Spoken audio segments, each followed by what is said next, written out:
بہت شکریہ زیغم اور فہمیدہ۔ میرا خیال ہے کہ میرا نقطہ نظر جو ہے بہت واضح انداز میں توقیر صاحب نے بیان کی ہے۔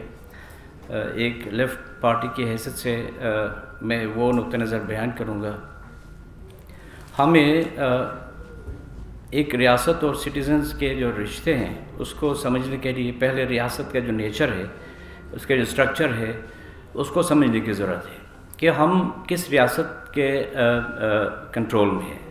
تو ہماری جو ریاست ہے یہ ایک رینٹیئر اسٹیٹ ہے، اور یہ اس نوآبادیاتی نظام کا ایک باقیات جو حکمران طبقے ہیں ان کے قبضے میں ہے، اور ایک highly over orchard security state ہے۔ تو ایسے ریاست میں جو پیریفریز کے جو لوگ ہوتے ہیں یا پیریفریز کی جو نیشنلٹیز ہیں، ان کے قسمت کا فیصلہ جو ہے وہ ان سے پوچھ کے نہیں کیا جاتا ہے۔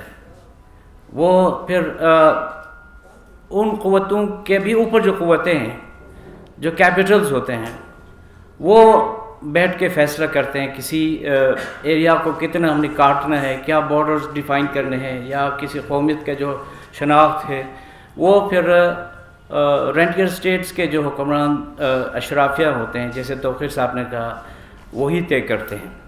تو یہ تو زیغم نے بھی جیسا کہا کہ اوپر سے امپوز کرنے والی باتیں ہیں۔ اب اس میں تضادات خود آپ دیکھیں۔ مثلا آپ ساتھی جو ہے، آپ نارملی مختلف تہواروں کے موقعوں پر، مذہبی تہواروں کے موقعوں پر آپ دیکھتے ہیں ہمارے اشرافیہ ہمارے سوسائٹی کے اندر خاص طور پر عیدوں کے موقع پر ایک پیکیج، رمضان پیکیج ہمارے حکمران بھی پیش کرتے ہیں، ہمارے اشرافیہ بھی، یعنی ایک میجورٹی پاپولیشن کو استحصال کرنے کے بعد، ان کے اوپر جبر کے بعد، پھر رمضان میں ان کو وہ سمجھتے ہیں کہ ہم ایک پیکیج جو ہے جس کے اندر کچھ سڑی ہوئی دالیں ہوں، کچھ سڑی ہوئی چاول ہو، کچھ اس طرح کا ایک پیکیج ہم جو ہے کسی غریب کو دینے سے شاید ہمارے جرائم جو ہے چھپ سکتی ہیں یا ہمارے گناہ معاف ہو سکتی ہیں۔ تو ہمارے خطے کے حوالے سے بھی ہم گزشتہ 70s 80s سے لے کے اب تک 4-5 قسم کے پیکیجز ہم سنتے آ رہے ہیں۔ تو یہ پیکیج اٹ سیلف جو ہے، جو اس کا جو کنوٹیشن بنتا ہے، یہ خود ایک بہت ہی یعنی تضحیک آمیز اور شرمناک ایک کنوٹیشن ہے۔ آپ کسی یعنی کولونائزڈ قوم کو جو ہے آپ سمجھتے ہیں کہ ہم آپ پر احسان کر رہے ہیں، یہ چند انتظامی ریفارمز پیش کر کے آپ پر ہم احسان کر رہے ہیں۔ تو میں سمجھتا ہوں یہ موجودہ عبوری آئینی صوبہ کا جو پیکیج جسے کہتے ہیں، یہ بھی آبویسلی اسی کی کنٹینیویشن ہے، اور اس کی کنٹینیویشن میں یہ کوئی امپاور کرنے والی بات نہیں ہے، بلکہ اس کا جو آج کے دور میں اس وقت جو دنیا بھر میں ایک گلوبل فائنینشیل جو کیپٹلزم کا یہ لغار ہے پورے غریب ممالک کے اندر بھی اور اس طرح کے پیریفریز کے اندر بھی، کہ وہاں پہ کس طریقے سے وہاں کے ریسورسز ہیں، معدنیات ہے، زمین ہے، جنگلات ہے، یا ٹورسٹ ریزورٹس ہے، ان پہ کیسے قابض ہو جائیں۔ تو اس قبضہ گیری کے کو ایک قانونی شکل دینے کے لیے جو ہے اس طرح کے آئینی پیکیجز کا نام دے کے اپنے لیے ایک شیلٹر پرووائڈ وہ کیا جاتا ہے۔ تو میں سمجھتا ہوں کہ یہ 21ویں صدی میں قابل عمل بھی نہیں ہے اور نہ یہ ایکسیپٹیبل ہے۔ تو اب جہاں تک فہمیدہ کا سوال ہے کہ بھئی جو سیلف رول یا اتھارٹی جو ہے آپ اسی طریقے سے ہم کر سکتے ہیں، تو میرا سوال یہ ہے کہ سیلف رول جو ہے آپ اس اسمبلی سے کیسے کروا سکتے ہیں قرارداد کے ذریعے سے، جو 24 ممبرز 1,50,000 ووٹ لے کے آنے والے 24 ممبرز جو ہے وہ 20 لاکھ انسانوں کے قسمت کا فیصلہ کیسے کر سکتے ہیں؟ یہ کوئی پروجیکٹس کا مسئلہ نہیں ہے۔ آپ کو تو مینڈیٹ دیا گیا کہ 5 سال میں آپ نے کچھ ڈیولپمنٹ پروجیکٹس کرنے ہیں، کچھ اور کرنے ہیں، لیکن آپ کو لیجسلیشن کے اختیار نہیں ہے۔ یہ لیجیٹیمیسی جو ہے آپ کو کس رول کے تحت دیا گیا ہے کہ آپ ایک علاقے کی قسمت کے بارے میں، اس کے تشخص کے بارے میں فیصلہ کریں؟ آپ 1.5 لاکھ انسانوں سے باہر جو لوگ ہیں ان سے کبھی آپ نے پوچھا ہے؟ آپ نے نہیں پوچھا اس حوالے سے. اور سیلف رول کی جو ڈیفائن کیا گیا ہے مختلف سطحوں پر، سیلف رول کا بینگ لیفٹسٹ پارٹی جو ہے، ہماری پارٹی کا یہ نقطہ نظر 2012 سے ہے. اینڈ آئی ایم پراؤڈ کیجیے بہت سارے نیشنلسٹ ہمارے دوست بھی اس نقطہ نظر کو اون کر رہے ہیں کہ بھئی ہمیں داخلی خود مختاری دیا جائے. داخلی خود مختاری میں 3 سبجیکٹ صرف فیڈرل گورنمنٹ کے پاس رہے، ڈیفنس، کرنسی اور فارن پالیسی. باقی سارے سبجیکٹس جو ہے آپ ڈیوالو کریں، لوکل اسمبلی کو دے دیں. اور لوکل اسمبلی کا الیکشن کانسٹیٹیوئنٹ اسمبلی کا، جیسے زغن نے کہا کہ کانسٹیٹیوئنٹ اسمبلی کا الیکشن ہوتا ہے اور اس کا ایک ہی مینڈیٹ ہوتا ہے کہ وہ اگلے 5 سال میں اپنے لیے کانسٹیٹیوشن بنا لے. تو اب تک آپ نے سارے جو بھی قوانین ہیں وہ ایکسٹینڈ کیا through SROs، through presidential order. ان کی کوئی حیثیت نہیں ہے، اس کی کوئی یعنی اخلاقی کوئی کانسٹیٹیوشنل لیجیٹیمیسی نہیں ہے اس کی.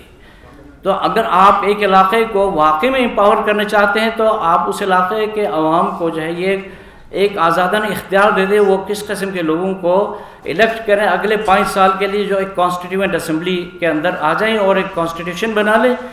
اس کانسٹیٹیوشن کے تحت ہی آپ اپنے لینڈ، ریونیو، کسٹم اور ہر سبجیکٹ کے اوپر آپ کسٹمری لاء سے اس کو سنکرونائز کر کے لوگوں کے رائٹس کو پروٹیکٹ کر سکتے ہیں. اور ان کے جو مشترکہ زمینیں ہیں، معدنیات ہے، یہ سب چیزوں کو آپ پروٹیکٹ کر سکتے ہیں. تو اس کے بغیر تو ہو ہی نہیں سکتا ہے.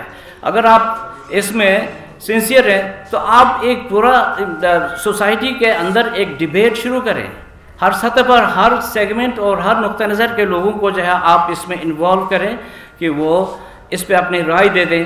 اس کے نتیجے میں ہی ایک بہتر ٹھوس کوئی میکینزم ہم تیار کر سکتے ہیں کہ جس کے نتیجے میں جو بنیادی ایسنس ہے سیلف رول کا، اس کا بنیادی ایسنس ہے کہ لوگوں کے جو زمینوں پر اونرشپ رائٹس ہیں اور ان کے جو تشخص ہے اس کو پروٹیکٹ کیا جائے. اور جب ہم تشخص کی بات کرتے ہیں تو جی بی کے تشخص براڈر یعنی اس میں فریم ورک میں ہم کشمیر کے ساتھ اس کو دیکھتے ہیں. اس کے ساتھ پھر اس کا اپنا ایک ایکولوجیکل ایک تشخص بنتا ہے ہمارا پورے کشمیر کا اور گلگت بلتستان کا ایکولوجیکل جو ہمارا تشخص ہے اس کو سمجھنے کی ضرورت ہے.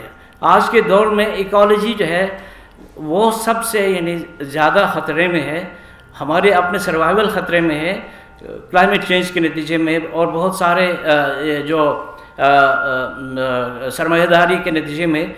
اب مجھے حیرت ہوتی ہے کہ بھئی ہمارے جو حکمران ہیں خاص طور پر جی بی کے، وہ دنیا بھر میں جا کے ٹورزم کو کہتے ہیں کہ بھئی دنیا بھر کے ٹورسٹ آ جائیں ہمارے خطے میں، اور مائنرز کو بلا رہے ہیں کہ آپ آ جائیں مائننگ کریں.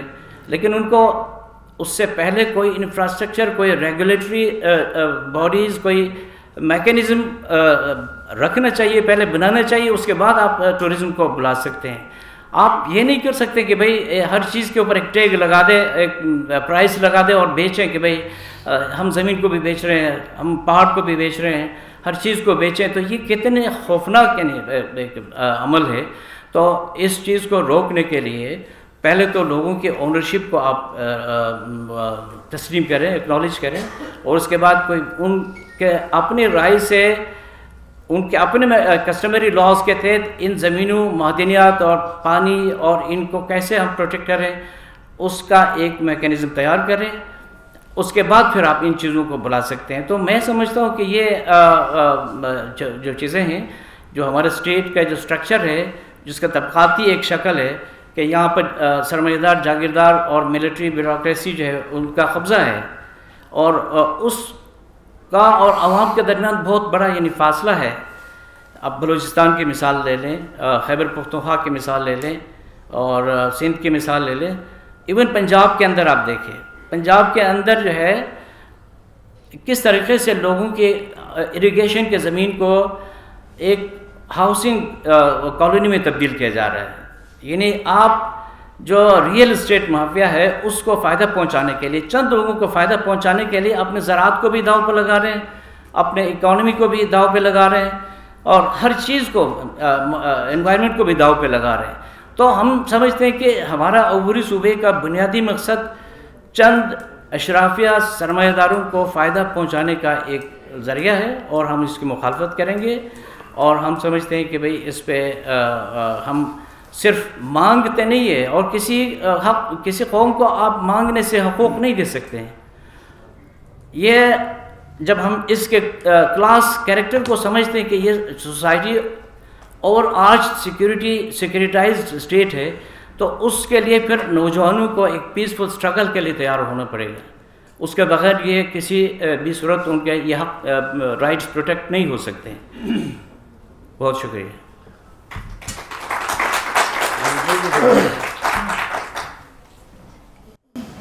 بہت شکریہ فرمان صاحب۔ آئی تھنک ویری انٹرسٹنگ ٹیک۔ اس کی وجہ یہ ہے کہ یہ جو آخری بات ہے نا، اور قوموں کی تاریخ اگر آپ اٹھا کے دیکھیں یا دنیا میں جہاں کہیں پہ بھی یہ ماڈرن نیشن اسٹیٹ سسٹم کے ایمرج ہونے کے بعد اگر آپ دیکھیں تو سرمایہ دار جو طبقہ ہے وہ حقوق جو ہے وہ رائٹس، چاہے وہ کانسٹیٹیوشنل ہو، لیگل ہو، اکنامک ہو، وہ آپ بنیادی طور پہ مانگ کے جو ہے وہ آپ کو نہیں۔ آپ کے پاس پوری تاریخ پڑی ہے، انقلاب روس آپ کے سامنے ہے، کیوبن ریولوشن آپ کے سامنے ہے، بٹ دنیا میں آپ کی پوری ہسٹری جو ہے وہ اس کے اوپر کھڑی ہے کہ بھائی حقوق جو ہے اس کے لیے منظم سیاسی جدوجہد اور تحریک جو ہے وہ بہت ضروری ہے۔ اور یہ بہرحال بات کسی اور طرف مڑ جائے گی، کوئکلی میں ایک اور بات کرنا چاہوں گا کہ یہ جو انڈیپینڈنس کا یہ فہمیدہ نے ابھی تھوڑی دیر پہلے ذکر کیا، اس کو بھی تھوڑا سا ہمیں اس طرح کے فورمز کے اوپر ریوزٹ کرنا چاہیے، کوسچن جو ہے وہ کرنا چاہیے کہ جس انڈیپینڈنس کی جو ہے وہ بات کی جاتی ہے وہ اصل میں ایک ملٹری کو تھا۔ انڈیپینڈنس جو ہے وہ ملٹری کوز کے ذریعے نہیں ہے۔ یہ اگر آپ تاریخ اٹھا کے دیکھیں تو آزادی جو ہے وہ تحریکوں کے ذریعے لی جاتی ہے، ملٹری کو کے ذریعے۔ اس کو جب آپریشن دتا ہے، آپ لوگوں نے براؤن کی کتاب نہیں پڑھی؟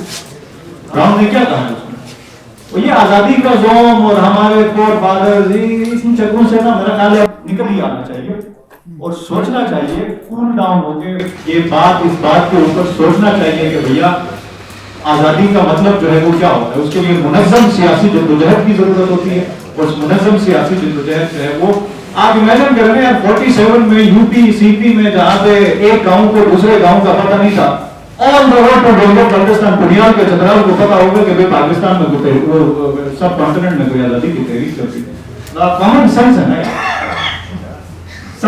سمجھنے والی جو ہے وہ بات۔ تو ایک یہ چیز بھی جو ہے وہ ہمیں تھوڑا ریفلیکٹ کرنا پڑے گا، ان چیزوں کے اوپر بار بار جو ہے وہ سوچنا پڑے گا۔